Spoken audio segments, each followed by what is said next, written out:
علوم تین اقسام میں منقسم ہے، جن میں سے پہلا عقیدے کا علم ہوتا ہے۔ عقیدے دو طرح کے ہوتے ہیں، اس کی ڈیفینیشن پوری میں بیان کر چکا ہوں۔ ایک عقائد اسلام کہلاتے ہیں اور ایک جس بھی اسکول آف تھاٹ سے آپ تعلق رکھتے ہیں ان کے عقائد کہلاتے ہیں۔ میرا جو موضوع بحث ہے وہ عقائد اسلام ہے، اسی پر ہم کلام کریں گے اور کوئی انشاءاللہ ایسی بات نہیں کریں گے کہ کسی کی دل آزاری کا سبب بنے۔ ہر مسلمان کو، بلکہ میں تو کہتا ہوں کہ جو غیر مسلم ہے اسے بھی اسے غور سے سننا چاہیے اور سمجھنا چاہیے۔ آپ کو بتایا تھا کہ دلائل جو ہیں وہ چار ہوتے ہیں، یعنی عقیدہ جن دلائل سے ثابت ہوتا ہے وہ چار ہوتے ہیں، یعنی عقیدہ قرآن سے ثابت ہوگا یا حدیث سے ہوگا یا عقل سلیم ثابت کرے گی یا سواد اعظم یعنی بڑی جماعت۔ اس میں تفصیل بیان کر چکا ہوں، بس اس میں ایک اور وضاحت طلب بات یہ ہے کہ پہلی جو تین ہیں یعنی قرآن سے عقیدہ حاصل کرنا، حدیث سے یا عقل سلیم کے ذریعے، اس میں عوام کو بالکل اختیار حاصل نہیں ہے۔ عوام ڈائریکٹ قرآن پاک پڑھ کر عقیدہ نکالنے کی کوشش کرے یا حدیث سے یا اپنی عقل سے کوئی عقیدہ مطلب وضع کرنے کی کوشش کرے، بنانے کی کوشش کرے، اس سے حتی امکان اجتناب کرنا چاہیے۔ ویسے قرآن اگر عوام بھی پڑھے گی ترجمہ تفسیر کے ساتھ بہت ساری باتیں سمجھ میں آ جائیں گی، لیکن پھر بھی اس میں بہت ساری پیچیدگیاں ہوتی ہیں جو علماء سے معلوم کیے بغیر آپ ہرگز اپنے طور پہ کوشش نہ کریں، کیونکہ ہو سکتا ہے آپ کو غلط نتیجہ مرتب کر لیں، چاہے آپ قرآن پڑھ رہے ہوں چاہے حدیث پڑھ رہے ہوں۔ اسی لیے اللہ تبارک و تعالی نے ارشاد فرمایا کہ فاسألوا اہل الذکر ان کنتم لا تعلمون، اگر تم نہیں جانتے تو اہل علم سے سوال کرو۔ اللہ تعالیٰ نے یہ نہیں فرمایا اگر تم نہیں جانتے، مثلا عقیدے کے بارے میں نہیں جانتے تو قرآن پڑھ لو، حدیث پڑھ لو، بلکہ اہل علم کے پاس آنے کی ہی دعوت دی ہے۔ چنانچہ علماء سے رجوع انتہائی ضروری ہوتا ہے۔ چوتھا جو ہے سواد اعظم، کہ یہ ایک عام آدمی بھی مشاہدہ کر سکتا ہے کہ اگر دنیا بھر میں مسلمانوں کی میجورٹی کسی عقیدے پر ہے اور وہ کہتا ہے کہ میں اس عقیدے کو اس لیے اپنا عقیدہ سمجھتا ہوں کہ مسلمان کی ایک بہت بڑی تعداد، مسلمانوں کی بہت بڑی تعداد اس عقیدے پر ہے، اس کے لیے دلیل ایک شرعی حیثیت رکھتی ہے اور بروز قیامت یہ اپنے عقیدے پر اس کو بطور دلیل پیش کر سکتا ہے۔ اور ان چاروں کے بارے میں آپ کو تفصیل سے کچھ نہ کچھ کلام بتا چکا ہوں۔ ایک ہی بات یاد رکھیے کہ چونکہ ہم جو عقائد یہاں ذکر کر رہے ہیں وہ اہل سنت کے اعتبار سے ہیں، تو اہل سنت میں عقائد کے سلسلے میں دو بڑے گروہ ہیں۔ یہ بعض شاید لوگوں کے لیے نئی بات بھی ہوگی، بعض لوگوں کے لیے جو پرانے ہوتے ہیں جو سمجھتے ہیں مسائل کو ان کے لیے تو کوئی نئی بات نہیں ہے۔ ایک اشاعرہ کہلاتے ہیں، ایک ماتریدیہ کہلاتے ہیں۔ اشاعرہ ابو الحسن اشعری رضی اللہ تعالی عنہ کی طرف منسوب ہیں، ان کا اصلی نام علی بن اسماعیل تھا اور سلسلہ نسب حضرت ابو موسیٰ اشعری صحابی رضی اللہ تعالی عنہ تک پہنچتا ہے۔ یہ اہل سنت میں رئیس المتکلمین کہلاتے ہیں اور سن 260 ہجری میں پیدا ہوئے اور 330 میں آپ کا وصال ہوا تھا۔ تو اب عقیدہ یوں نہیں ہوتا کہ ہم کسی شخص نے کہا کہ یہ میرا عقیدہ ہے آپ اس کو قبول کر لیں، ہم اس کو قبول کر لیں، ایسا نہیں، بلکہ ہوا یہ ہے کہ ان بزرگوں نے باقاعدہ قرآن و حدیث سے عقائد نکالے، جو موجود تھے اس کو نکال کر ان کے باقاعدہ دلائل قائم کیے اور اسے لوگوں کے سامنے پیش کیا۔ علماء کی بڑی تعداد نے ان کے دلائل پر غور کیا اور دیکھا کہ جو عقیدہ نکالا گیا ہے بالکل صحیح ہے، تو ان عقائد کو ان کی طرف منسوب کر دیا کہ جنہوں نے یہ کہا، یہ مطلب عقلی لحاظ سے فیصلہ کر لیا کہ جو یہ عقائد انہوں نے وضع کیے ہیں، نکالے ہیں قرآن و حدیث سے اور اس کے جو دلائل قائم کیے ہیں بالکل صحیح ہیں، وہ اشاعرہ کہلائے۔ دوسرے ماتریدیاں ہیں، یہ ابو منصور ماتریدی رضی اللہ تعالیٰ عنہ کی طرف منسوب ہیں اور ماترید سمرقند کی بستیوں میں سے ایک بستی تھی۔ یہ اسی دور کے تھے، یعنی حضرت کے دور کے، اور امام اعظم ابو حنیفہ رضی اللہ تعالی عنہ کے اگر آپ عقائد دیکھیں گے، وہ جو دلائل قائم کرتے ہیں وہ بالکل حضرت ابو منصور ماترید والے دلائل ہی ہیں۔ اسی لیے جو حنفی ہوتے ہیں وہ اکثر ماتریدی بھی ہوتے ہیں، کیونکہ ہم جو ہیں وہ ابو منصور ماتریدی کے دلائل قبول کرتے ہیں، اور اکثر جو شافعی ہوتے ہیں وہ اشاعرہ ہوتے ہیں کہ وہ حضرت ابو الحسن اشعری رضی اللہ تعالیٰ عنہ کے عقیدے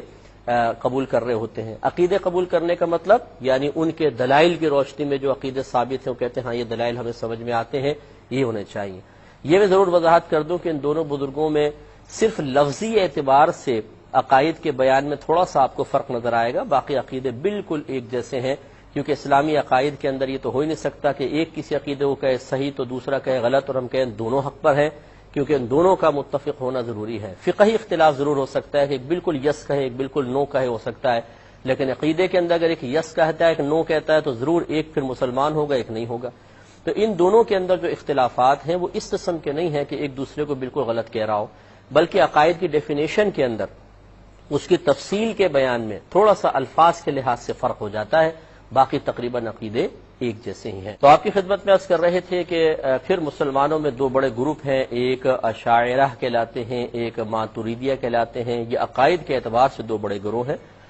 اہل سنت میں، اشاعرہ اور ماتوریدیہ۔ لیکن یہ ایسا نہیں ہے کہ ایک دوسرے کے عقیدے کو بالکل غلط کہتے ہوں، بلکہ عقیدے کی تشریح کے سلسلے میں صرف لفظی فرق ہو جاتا ہے، باقی نتیجہ اور معال دونوں کا ایک ہی نکلتا ہے۔ لیکن یہ ضرور ہے کہ جنہوں نے ابو الحسن اشعری رضی اللہ تعالی عنہ کی تشریحات کو بہتر سمجھا وہ اپنے آپ کو اشاعرہ کہہ دیتے ہیں، آپ کی طرف منسوب کر دیتے ہیں۔ جو ابو منصور ماتوریدی رضی اللہ تعالی عنہ کی تشریح کو زیادہ بہتر سمجھتے ہیں وہ اپنے آپ کو ماتوریدی کہہ دیتے ہیں۔ تو اکثر جو حنفی ہوتے ہیں وہ ماتوریدی بھی ہوتے ہیں، اور جو شافعی ہوتے ہیں وہ اشاعرہ کہلاتے ہیں، اشعری ہوتے ہیں۔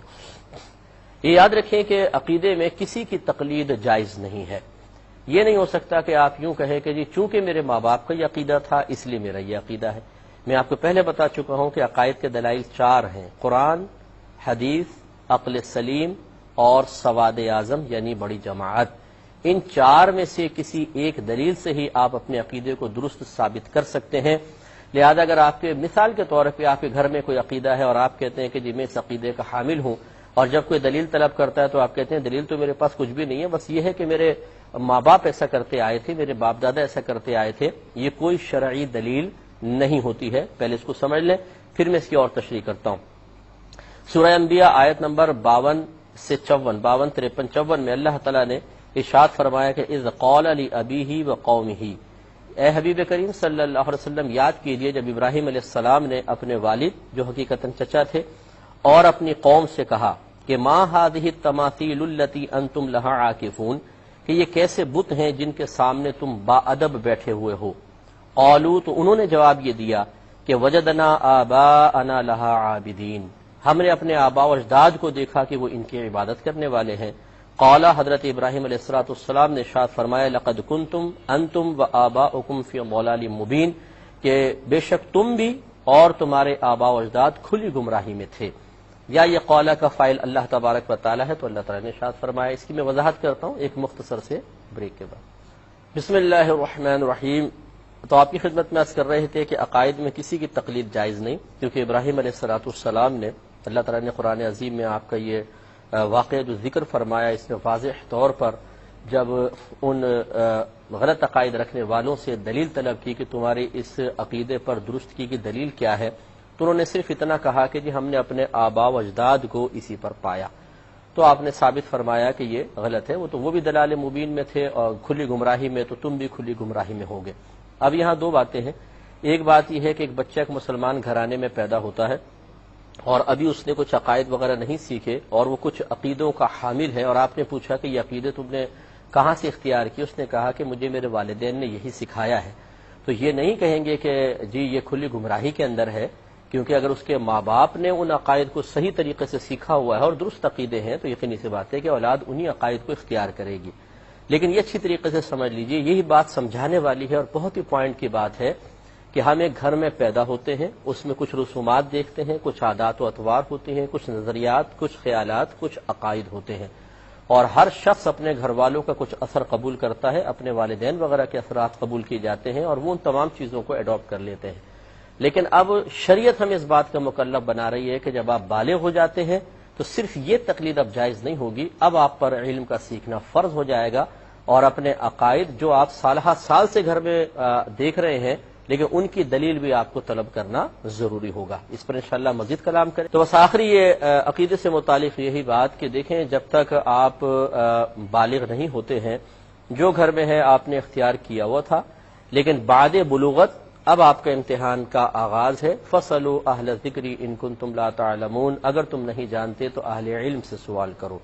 اب آپ یہ نہیں کہہ سکتے کہ میں اس عقیدے پہ اس لیے ہوں کہ میں نے اپنے ماں باپ کو اس عقیدے پر پایا. اب آپ ان 4 دلائل میں سے کوئی ایک دلیل ضرور اپنے عقیدے پر قائم کریں گے، یہ آپ کی ذمہ داری ہے. تو لہٰذا میں تمام دیکھنے والوں سے گزارش کرتا ہوں جن عقائد کے آپ حامل ہیں کہ میرا اللہ تعالیٰ کے بارے میں یہ عقیدہ ہے، فرشتوں کے بارے میں، جنات کے بارے میں، نبی کریم صلی اللہ علیہ وسلم کے بارے میں خاص طور پر، اور دیگر انبیاء علیہم السلام کے بارے میں، تقدیر کے بارے میں، آخرت کے بارے میں، اگر آپ کے ذہن میں کچھ عقائد ہیں، کیونکہ میں جانتا ہوں کہ ہم ایک مسلمان گھرانے میں پیدا ہو گئے ہیں لیکن اپنے عقیدہ سیکھنے کی کسی نے زحمت گوارا نہیں کی ہوتی. میرا بڑا پرانا تجربہ ہے، میں اسی فیلڈ میں کام کر رہا ہوں اور عوامی آدمی ہوں، تو ہمارے بڑے بڑے جو گھر والے ہیں انہیں اگر آپ سامنے بٹھا کر چند کویسچن بنیادی عقائد کے بارے میں کر لیجئے تو بیچاروں کو جواب نہیں آتا.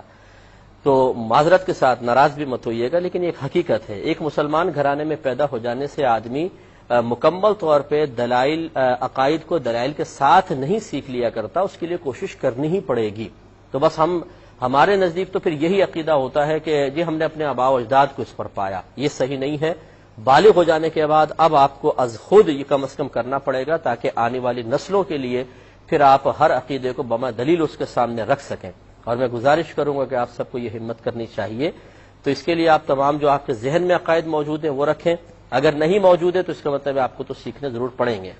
اب جو عقیدے آپ نے لکھے ہیں اس پہ آپ دیکھ لیں کہ آپ کے پاس کیا دلیل موجود ہے. اگر دلیل موجود نہیں تو پھر اس کی دلیل آپ کو قائم کرنی پڑے گی. اگر آپ کے پاس اس کا وقت نہیں ہے یا آپ اس کی صلاحیت نہیں رکھتے ہیں تو کم از کم یہ کریں کہ احکام شریعت پروگرام دیکھتے رہیں. انشاءاللہ عز و جل یہاں میں جو کچھ آپ کی خدمت میں بیان کروں گا وہ بہت ہی سلجھا ہوا اور قرآن و حدیث کے بالکل مطابق اور موافق ہوگا. اس پہ باقاعدہ آپ کے سامنے دلائل پیش کیے جائیں گے، اس کی روشنی میں پھر آپ سب اپنا مطلب اصلاح کر سکتے ہیں. اگر تھوڑی بہت کوئی خرابی وغیرہ ہوتی ہے، بعض اوقات ایسے خیالات ایسے نظریات ہمارے خاندان میں گردش کر رہے ہوتے ہیں کہ جو قرآن و حدیث کے خلاف ہوتے ہیں، جیسے دقیانوسی پن کی باتیں، توہم پرستی کی باتیں، ان سب کو ہٹانا ضروری ہوتا ہے. تو انشاءاللہ پھر آپ دیکھتے رہیں گے تو بہتر ہوگا. اور میری گزارش یہ ہے کہ ہر ایک کی کوشش ضرور کرے، جو میں نے عرض کیا کہ جو آپ کے ذہن میں عقائد اس وقت موجود ہیں بغیر کسی کی مدد کے، بغیر کسی کتاب کے پڑھیں، کیونکہ عقیدہ وہی درست ہوگا، یعنی اس کو آپ کے حق میں عقیدہ مانا جائے گا جو آپ کی میموری کے اندر ہے، اور اس کی دلیل بھی آپ کے پاس ہونی چاہیے، کم از کم یہ ضروری ہے. اتنا آپ کریں اور پھر اس کو آپ لکھیں اور اس کے دلائل کے اوپر غور و تفکر کریں. نہیں ہے تو پھر اس کو سیکھیں.